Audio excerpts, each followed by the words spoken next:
So guys, eto na. Ang pinangako ko sa inyo.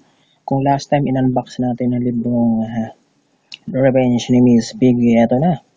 Mula sa National Bookstore, ngayon lang dumating.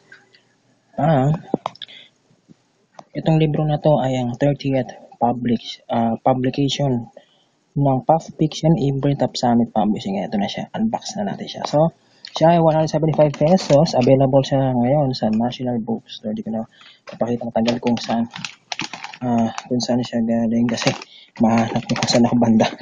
So, ito na. Nabuksan natin. So, here it is.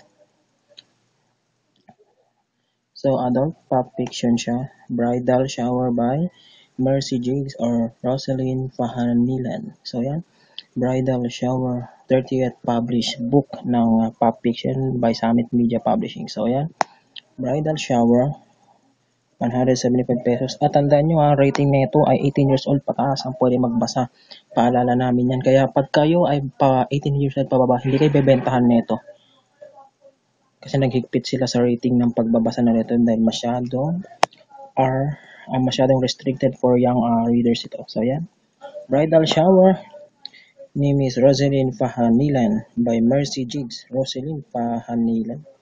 So, medyo parang familiar lang. So, yan. Puff fiction siya na adult pop fiction book. So, yan. Available siya sa National Bookstore. Remember, 18 years old pataas lang ang pwede magbasa. Di kayo bebentahan nito. No? Paulit-ulit namin sabihin niya. At abangan niyo po ang Unlucky to be in love with best friend. No? So, may mga coming days. Ayan, unbox natin. So, yan. Ang muna ating unboxing.